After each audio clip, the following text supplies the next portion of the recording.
We need For to go most of door to her door and adult gather life, signatures today. Emily Start with Carter this block believed and I'll that handle the next privacy one. wasn't something people appreciated until it disappeared. She had spent nearly 20 years working as a high school counselor, helping teenagers navigate difficult family situations, bullying, anxiety, and personal struggles. Because of her profession, she understood the importance of trust. People shared their most vulnerable moments only when they believed they were safe. That belief shaped the way she lived her own life. She valued quiet mornings, peaceful evenings, and a home where the outside world remained exactly where it belonged, outside.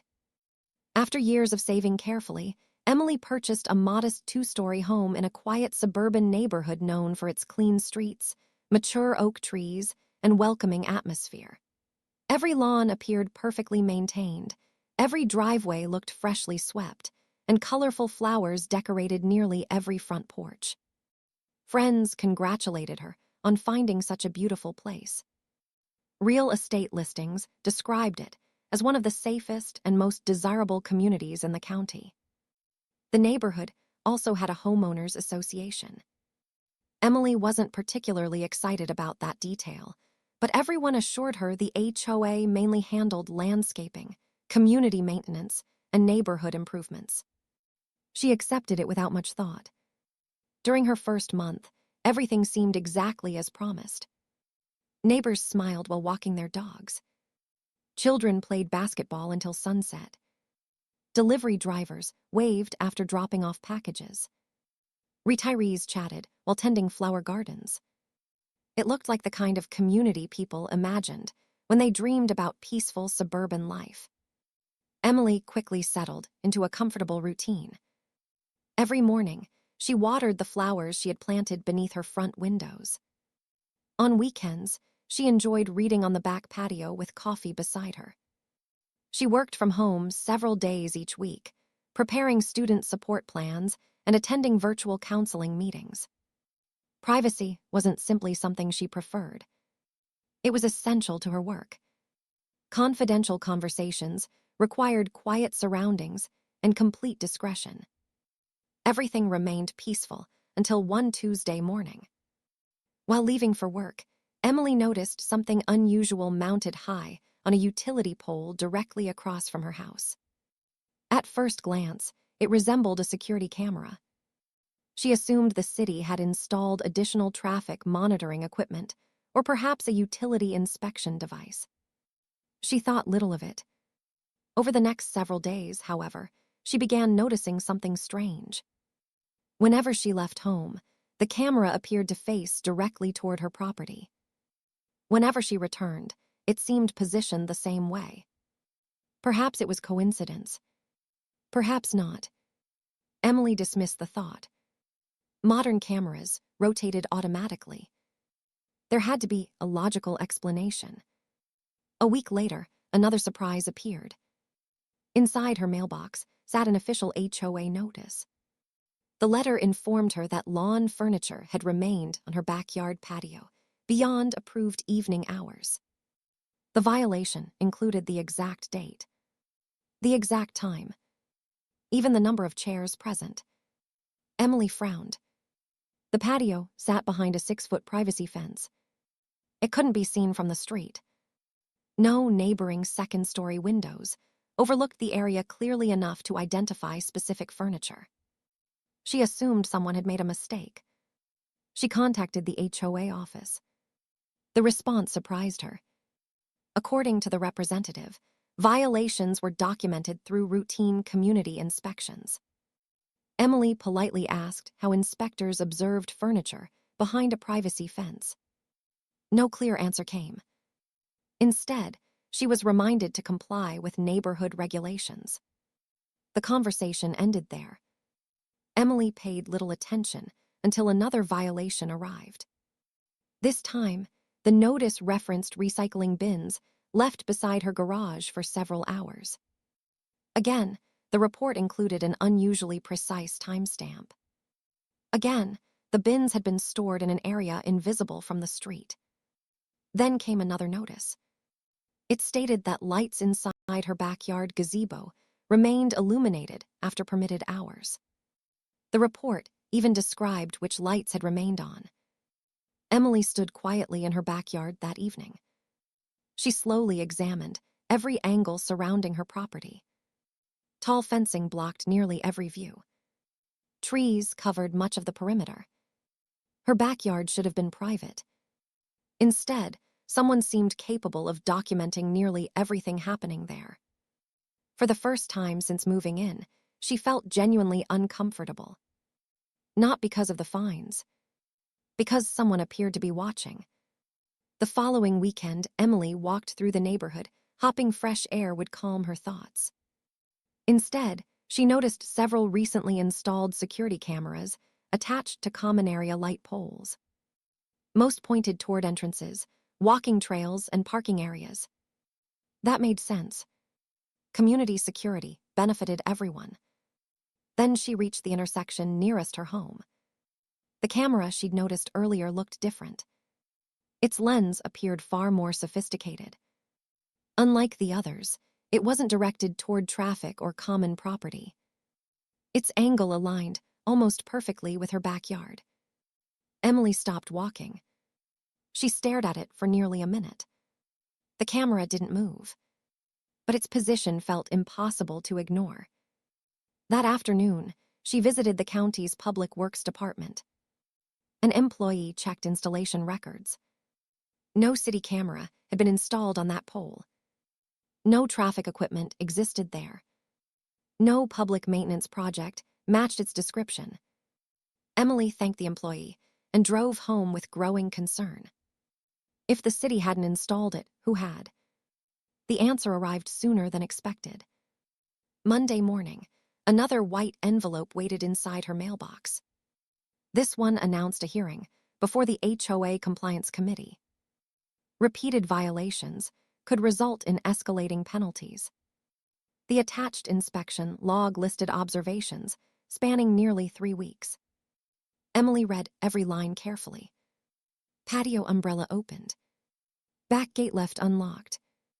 Garden hose visible. Outdoor lights active. Guests visiting on Saturday afternoon. The final entry made her heart sink. It noted that confidential work meetings had been conducted from her backyard patio during business hours. The report didn't mention what had been discussed, but the simple fact that someone documented her professional schedule felt deeply unsettling. Emily realized this wasn't ordinary neighborhood oversight anymore. Someone had been watching often enough to recognize patterns in her daily life. That evening, she carefully inspected the outside of her house. Nothing unusual appeared. No hidden cameras. No damaged fences. No broken locks. Everything looked perfectly normal. Yet normal no longer felt safe. Across the street, an elderly neighbor named Harold quietly approached while walking his golden retriever. He glanced toward the utility pole before continuing down Emily's driveway. His expression suggested hesitation, almost regret. Without speaking openly, he subtly indicated that several homeowners had questioned new surveillance equipment installed throughout the neighborhood months earlier. Most believed the cameras existed solely for security. Few knew exactly who controlled them. Even fewer asked questions after receiving violation notices of their own. Harold admitted he had once challenged the HOA about cameras facing private property.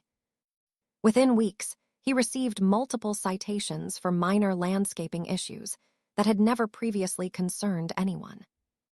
Eventually, he stopped asking. Emily listened carefully.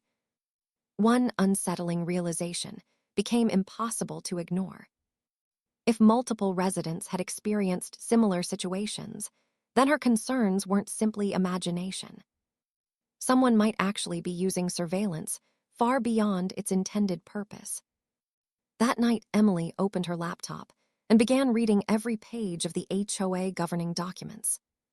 She searched for policies regarding surveillance, inspections, privacy, architectural enforcement, and homeowner rights. Hours passed. Most sections discussed landscaping, parking, maintenance, and community standards. Only one short paragraph referenced security cameras.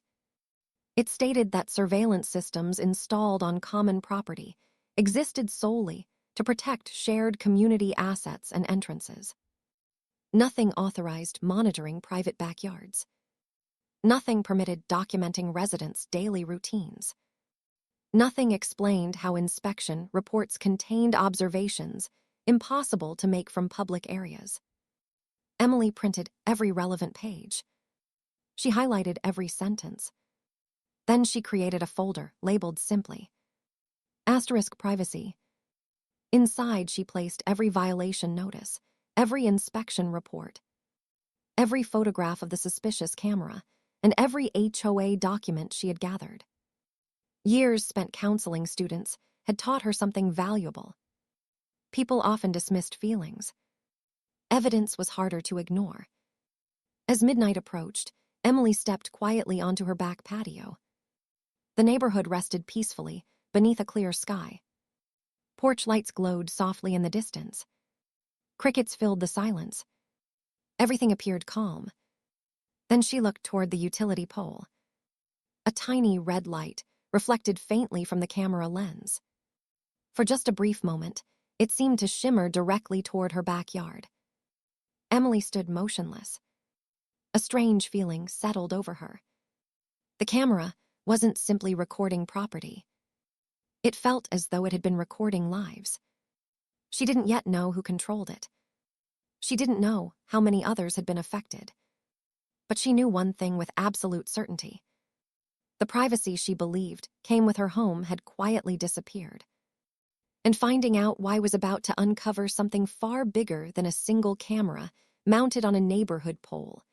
Emily Carter barely slept after discovering the unexplained camera outside her home. The tiny red light reflecting from its lens remained fixed in her mind. She wasn't frightened by technology itself. She understood that security cameras had become a normal part of modern neighborhoods. They protected entrances, discouraged crime, and occasionally provided valuable evidence when something went wrong. What disturbed her was something entirely different. Someone appeared to be using surveillance not to protect the neighborhood, but to observe the people living inside it. The following morning, Emily changed her routine. Instead of driving directly to work, she walked around the neighborhood carrying only her phone and a notebook. She wasn't looking for confrontation. She was looking for patterns. Within an hour, she counted 11 cameras attached to light poles, clubhouse walls, and neighborhood entrance signs. Most appeared exactly where anyone would expect security equipment. They overlooked community playgrounds, parking areas, walking trails, swimming pool entrances. Those locations made perfect sense. Then she found 4 cameras that didn't. Each one pointed toward private homes rather than shared property. One overlooked a fenced backyard. Another faced a row of bedroom windows. A third appeared to capture several patios. The fourth overlooked Emily's own property. She quietly photographed each camera from multiple angles. None displayed city identification numbers. None carried manufacturer labels visible from the ground. That afternoon, she submitted a written request to the HOA asking for documentation regarding the installation, ownership, and purpose of every surveillance camera within the neighborhood. She expected a simple answer. Instead, 2 days later, she received another violation notice. This one claimed her garbage containers had remained visible for 45 minutes after the approved collection period. The timestamp was unusually precise. Again, Emily looked at the notice without anger. It felt less like routine enforcement and more like a message. Questions seemed to produce violations. She added the letter to her growing folder. Later that week, Harold knocked on her front door. This time he wasn't alone. Standing beside him were 2 other homeowners. Linda, a retired nurse. Marcus, a software engineer who had lived in the community for nearly 8 years. Neither had spoken publicly about HOA issues before. Both carried folders. As they sat around Emily's dining room table, a remarkable pattern emerged. Linda's folder contained photographs of inspectors walking near her backyard fence without prior notice. Marcus brought copies of violation reports describing activities inside his enclosed patio that couldn't be seen from any public sidewalk. The similarities were impossible to ignore.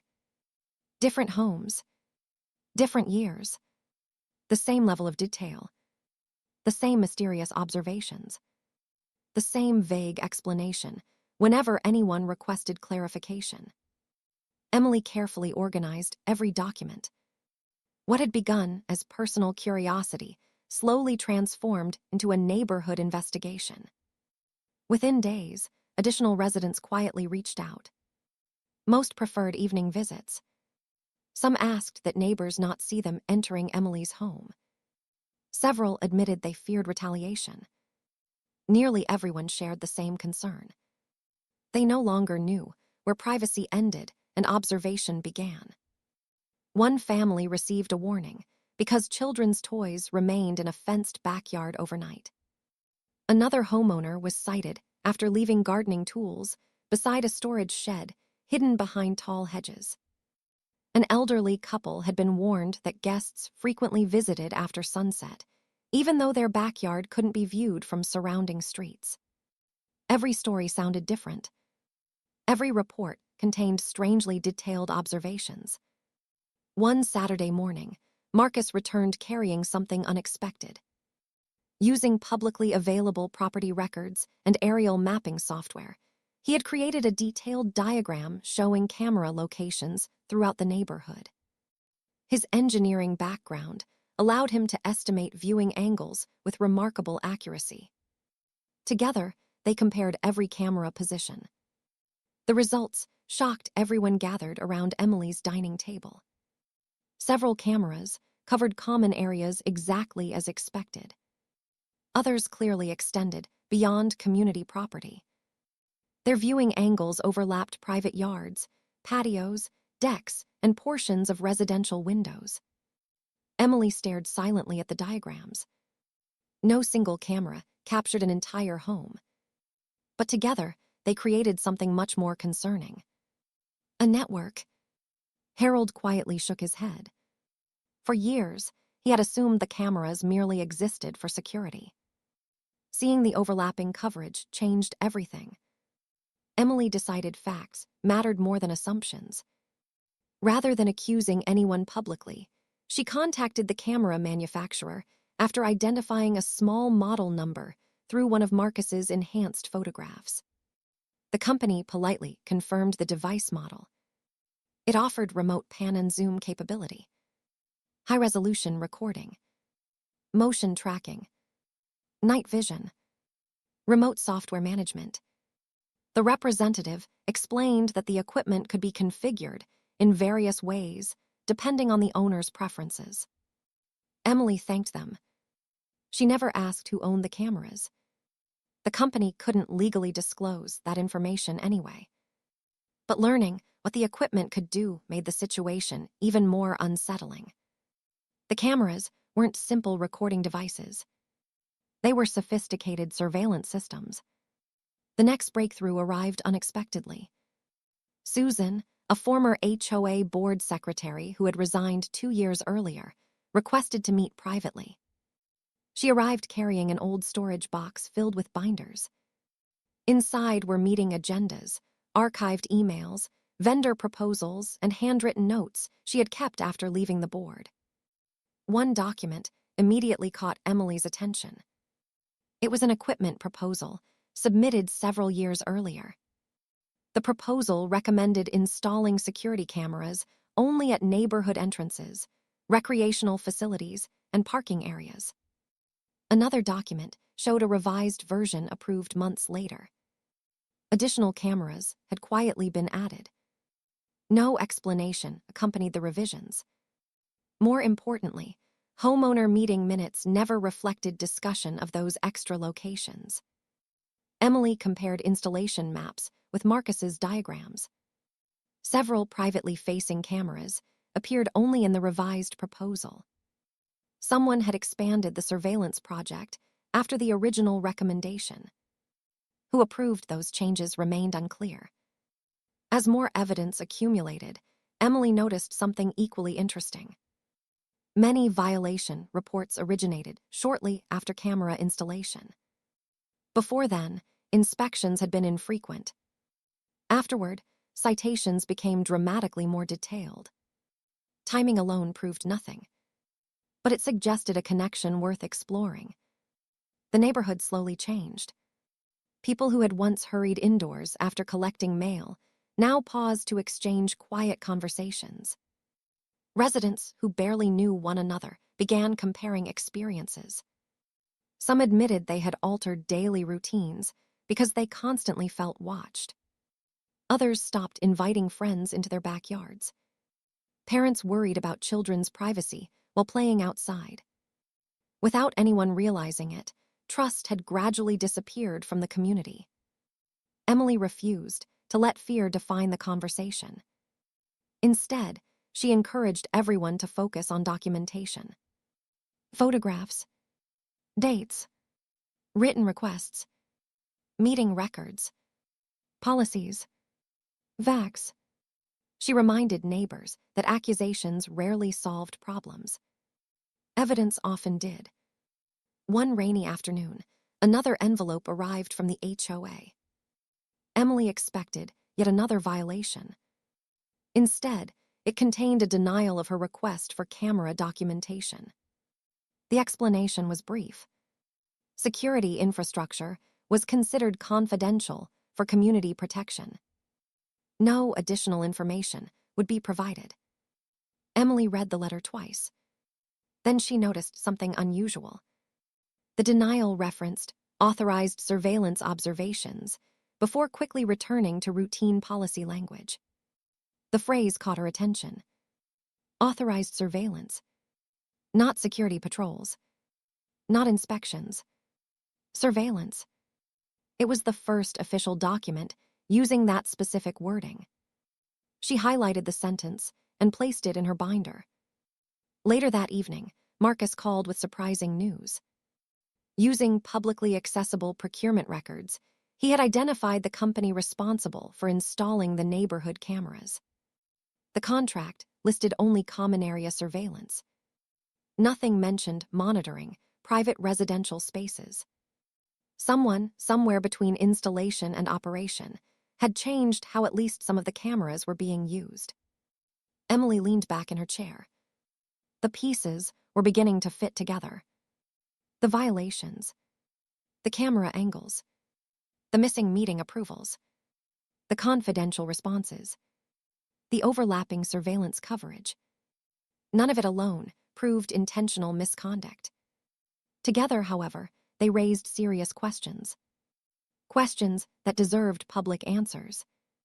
As autumn approached, the HOA announced its annual community meeting. Most years, only a handful of homeowners attended. This year, something felt different. Neighbors who had quietly shared documents over coffee and evening visits had reached the same conclusion. The time for private conversations was ending. The next discussion would happen where everyone could hear it. Emily carefully closed the largest binder she had ever assembled. Across its front cover, she attached a simple label: Community Surveillance Records. She placed it beside two more binders filled with policies, photographs, and homeowner statements. For weeks, the cameras had watched the neighborhood. Now, for the first time, the neighborhood was ready to look back. The announcement of the annual HOA meeting spread through the neighborhood faster than any newsletter ever had. Normally, homeowners treated the meeting as a routine obligation. A handful attended, the board approved the budget, committee reports were accepted without discussion, and everyone returned home before sunset. This year was different. Driveways that usually emptied after work remained full as neighbors walked toward the community clubhouse together. Families arrived in groups. Retirees who had skipped meetings for years quietly took their seats. Young couples carrying notebooks sat beside longtime residents who had lived in the neighborhood since it was first built. The clubhouse reached capacity long before the meeting began. Late arrivals stood along the walls. Others waited outside the open doors. There was no shouting, no hostility, only quiet anticipation. Emily Carter entered carrying 3 thick binders. Behind her walked Harold, Linda, Marcus, Susan, and nearly 24 homeowners who had contributed documents over the previous months. They had agreed on one important principle: no accusations without evidence, no personal attacks, only facts. The HOA president welcomed everyone with the usual agenda: landscaping updates, pool maintenance, financial reports, holiday decorating guidelines. Everything appeared routine. Then the floor opened for homeowner comments. Emily stood. The room fell completely silent. She calmly placed the first binder on the board's table. Then the second. Then the third. Each contained carefully organized evidence: photographs, violation notices, meeting minutes, camera location maps, copies of HOA governing documents, vendor proposals, homeowner statements. Every page had been dated, labeled, and cross-referenced. Emily began with the simplest question. She asked the board to explain why several surveillance cameras appeared to monitor private residential property rather than common community areas. No one interrupted.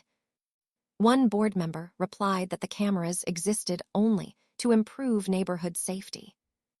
Emily acknowledged that security mattered. Then she opened the first binder. Large aerial maps displayed camera locations throughout the neighborhood. Marcus had professionally prepared each diagram.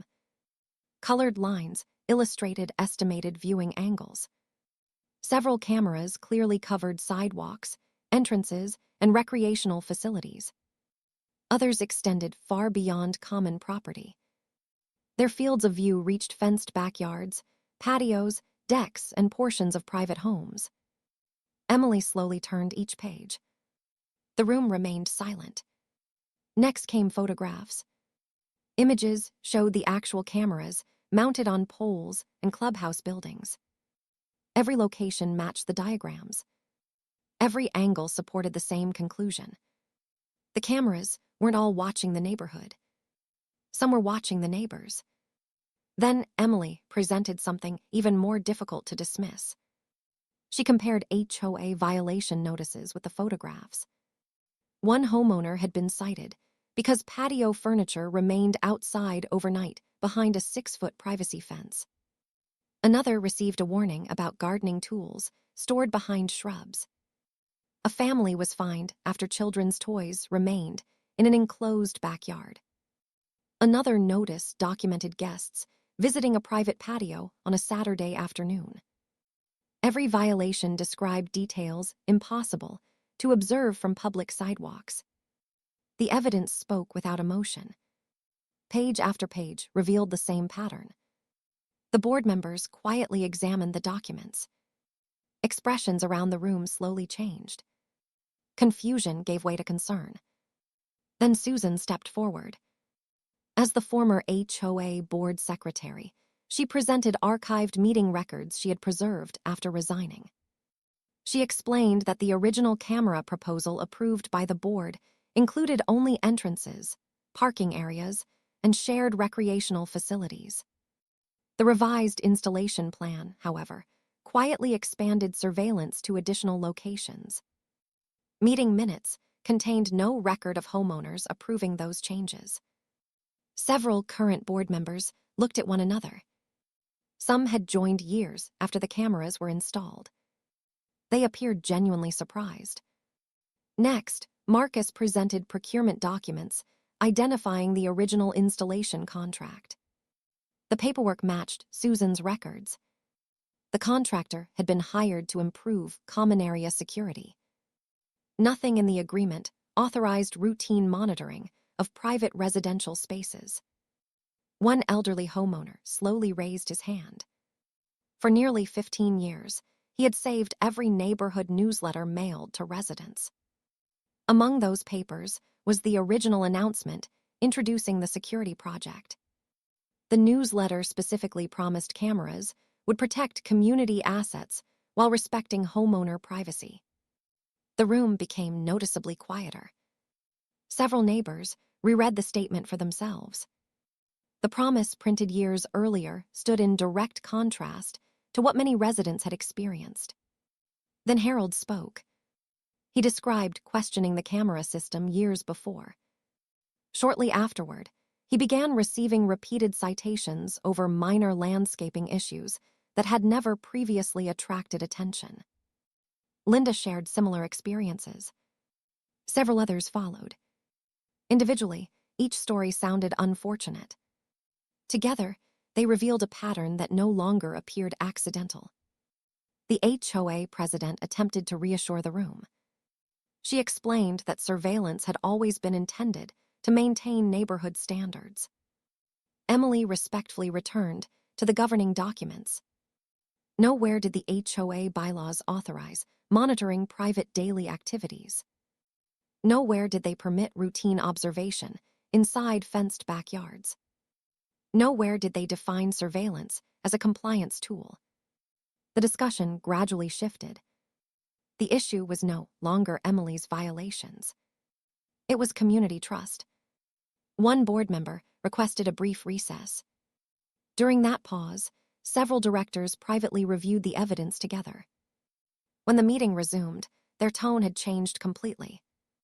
The board voted unanimously to suspend all pending privacy-related violations until an independent review could be completed. The audience remained calm. No applause erupted.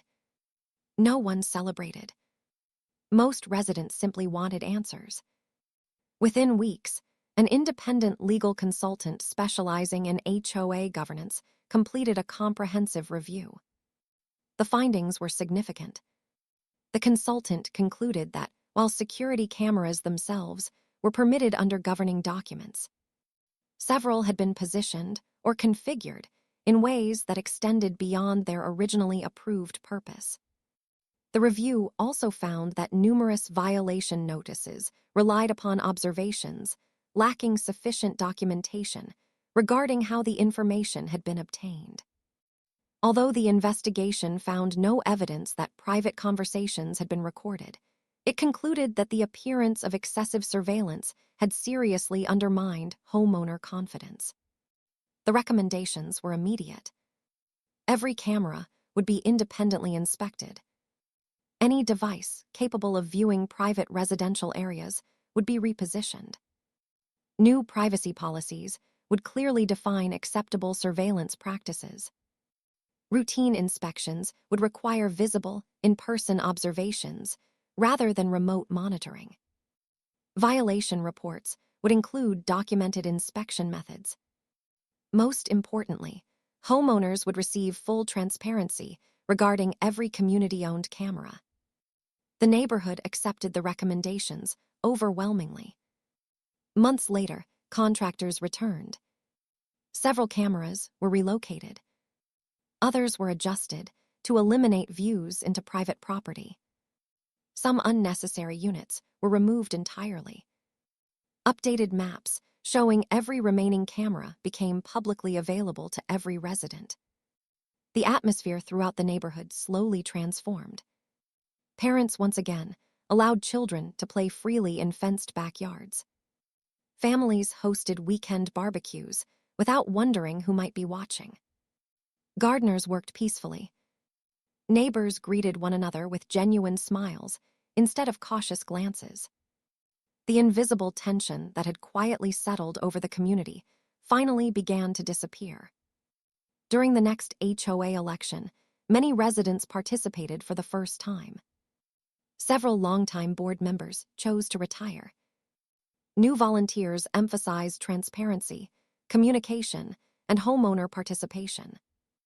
Emily repeatedly declined nominations for HOA president. She appreciated the confidence neighbors placed in her, but believed communities worked best when many voices shared responsibility. Instead, She accepted a volunteer role, leading a newly created privacy and governance committee. Its purpose wasn't to create more rules. It existed to ensure every future decision balanced neighborhood safety with individual privacy. The committee published meeting notes, held open discussions, encouraged homeowner feedback. Questions that once disappeared now received clear answers. One peaceful autumn evening, Emily sat on her back patio with a cup of tea.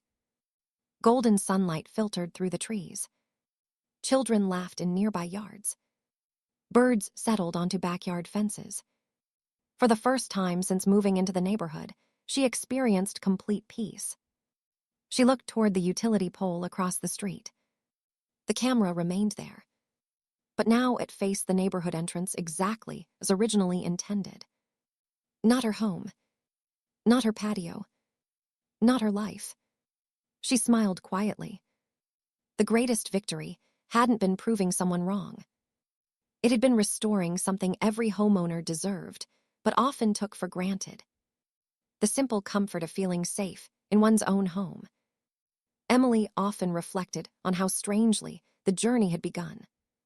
A few unexplained violation notices, a suspicious camera, a handful of unanswered questions. Those small moments uncovered a much larger truth. Communities become stronger not when people stop asking questions, but when they ask them respectfully, support them with facts, and work together to protect one another. Privacy, she realized, wasn't merely about cameras or fences. It was about dignity, trust, respect. And those values, once defended by an entire neighborhood, became stronger than any system built on secrecy. From that day forward, every homeowner knew something important. Security should never come at the cost of freedom. Rules should never replace fairness. And the strongest communities aren't those where everyone is watched. They're the ones where everyone is respected.